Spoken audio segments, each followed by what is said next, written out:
mad, speaking of PR, that's I mean, they show once again their true colors. Oh, this is I mean, amazing. This head is of communications. So wait, I'll tell everyone the basic detail. What happened was Janko made a tweet where, in passing, he just mentioned that like Astralis is a shit org, which was the words he used.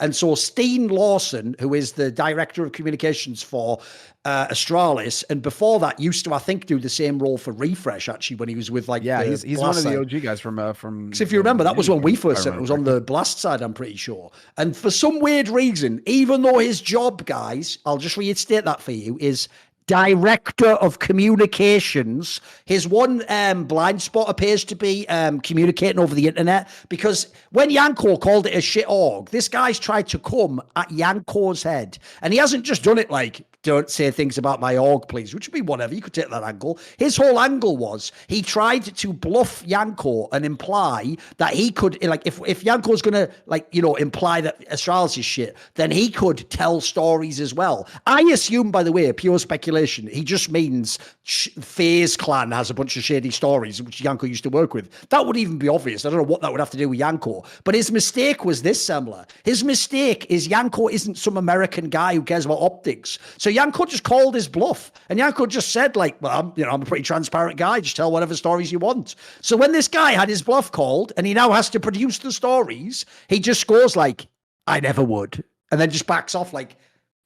And so the maddest part, and also, just as an aside, this is how dumb he is, right? Remember, director of communications, because it was just by the way, this tweet Janko made wasn't going viral. It was just a throwaway tweet, like a passing tweet. But because this idiot engaged with it in this like vitriolic manner, the tweet got way more attention because it became the drama of the day. And even people like Richard would just comment at this guy's head. And so as a result, this guy has ended up just absolutely like humiliated and embarrassed in front of everyone. It's so silly because it wasn't even necessary. Like, it's just another classic one of those ones that you get every 6 months where a pro player or a big industry figure just gets sort of insulted that someone can dare tweet about them, you know, like, that's just going to happen, I'm afraid. It's just the world. It was hilarious, though. I did laugh for quite a lot, though. It was funny. Oh, dude, you had to have loved my tweet as well. You know, the one where I did that, like, meme when they're at the party? Because since that guy was like, I could leak all the stories, but I never will. I retweeted that one. So I just did one where it was, everyone knows the famous meme where they're all at that party, they're all stick figures, and there's that guy in the corner, like, they don't even know that I'm so-and-so. I just did that meme, but what I did was I put the two people dancing with girls as Janko and Nico, as though it was like an after party, and then the Steen guy's just in like a corner, and he's just thinking in his thought bubble, like, I could tell stories about this after party later, but I never will. Because that's like that's his angle. I thought that was cool or something. It's so, dude, it was just so embarrassing, the whole Twitter debacle. Come on. Yeah, I almost felt bad for him, and I despise that guy. That is actually the thing where you're just like, holy shit, and he just keeps going. He just keeps digging deeper. Stop with the shovel. Stop it. Just leave the social media alone. Step away. Go communicate elsewhere. Go work on some Astralis PR thing or some bullshit. Like, holy fuck. And then Richard jumps in as well. And just like, anytime Richard comes in, I love it. It's like the fucking, it's like when, like, what do you call it? Fucking, it's like Zorro just coming in or something, fucking everyone up, isn't it? You're just waiting for that moment. Just him to swing in, just start fucking everyone up. I know. He just comes in from the top rope. And this guy just doesn't, I mean, he's got nothing. He's got nothing at that point. And the problem is that he's had nothing since the beginning. That's really, so it really is a question. Like, think of it as a personality, by the way. That is actually who Richard would be as well. He would just be like Stone Cold Steve Austin, wouldn't he? Like, you know, at the moment there's a fight going on. It's like, it's Janko, the Serbian, you know, analyzer, versus Steen Lawson, director of communications. He's got all like fucking old Nokia brick phones on him. And then listen, in the middle of when they're having this fight, all of a sudden you just hear, like, that's why it'd be Richard, because you'd have to have that music. Like, oh my God, is that Richard Lewis? He just comes running up with his 2 and what should be the 3rd Esports Journalist of the Year award. There you go. There you go. And it uses that. I mean, do you remember that? Fuck, I'm not going to be able to remember the name of it. Do you remember that off of Adult? It was before Adult Swim, I think. Nickelodeon, maybe? Late I know night? what you're talking about. You're talking about Celebrity Deathmatch. Wax figure wrestling? Yeah. Or they just died in the most No, plastic, you mean. It was Celebrity Deathmatch. It was called. Celebrity Deathmatch. And it would be famous people. Like, it would be like the joke is, there was one where, if you remember when Seinfeld got cancelled, because like Jerry Seinfeld said he didn't want to do it anymore. Well, the joke was, if you remember, Semmler, because it was at like Friends status, that show, it was where like they were going to pay like every member, like, you know, 20 million to do the next season. And then then Seinfeld himself was just like, I think I've had enough of it. And you can tell the rest of them were all just like eager to be like, yeah, let's do it. Oh no, yeah, we're all fine with it. So there was one I remember where it was like Seinfeld versus all the other members of Seinfeld. That was like the celebrity death match. Because obviously the joke is they're all hating him, aren't they? They're all like, oh, thanks, Jerry. Bloody hell. Fuck, yeah, of course. Yeah, that's the whole. I mean, that is just the. I could imagine that sort of thing where that was some primo drama though. Like, my only hope is this. I just hope there is going to be a video where Richard addresses it on stream, because you'll make it even funnier. You know, it'll be even funnier if he does. Please, he's probably gonna make a video about it. I mean, he's been on fire lately with the videos. Richard, he's been just cranking out the content. I really enjoyed. Stream is I'm halfway through the Last Four Horsemen podcast with Tommy as well, and that's gold.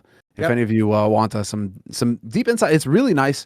It's nice when you have Tommy on online, because he is so tied into, let's say, the North American real progressive style of doing business in esports. Where it's like, well, if you're not deep enough in the red, you're not taking enough risk and all that sort of thing. It's just basically like on this one, I side with Richard, where Richard's over here talking about how people are taking too much risk and need to rein it back and be a bit more responsible with their spending and all of that. And then you got Tommy over there being like, well, there's different models going on here. There's different teams, but really, investors are looking at you and saying, well, if you're making profit, then you're clearly not taking enough risk. So spend some more money.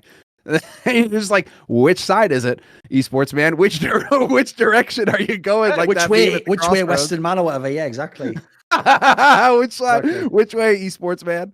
And we're about to. I mean, I guess we're gonna find out again here. It's gonna be another 2008. So we're gonna see.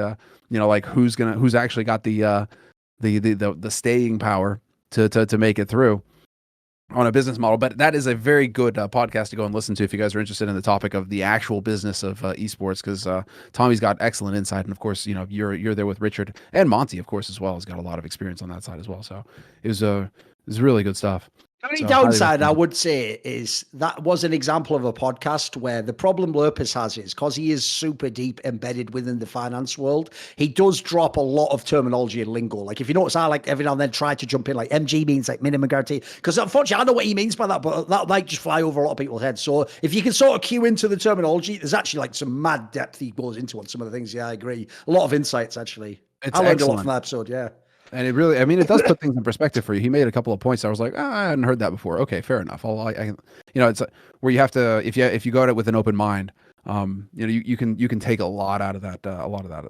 It's like, that's one thing that annoys me about being a journalist, mate. People always act like I'm pretending I'm like the genius that knows everything. No, the reason I know things about business and esports that you, a fan, don't, is I'm friends with like Jack Etienne and fucking Ocelot and all these people who are like embedded right in this Lurpus. Like, I don't have to wait for them to tell me something. I can just go ask them a question. Why'd you do this? What does this cost? Like, the point is, when that happens, by the way, I'm the beginner. I don't know what I'm talking about. I'll let them explain to me what's going on. Then I go and verify independently. And that's how you come to an understanding. So all my understanding of things like business is purely, like, I would say practical. Like, I've learned it on the fly for things that made sense. I've tried to like observe things. So I think, because people sadly always act like me and Richard are just pretending like we would just fucking came out the womb knowing everything. We don't. We just have way better connections than most people. That's a pretty good fucking superpower, by the way. Being able to contact anybody you want to get whatever info you want from them. That'll make you look like a genius. I am right this many times for good reason. No, whatever.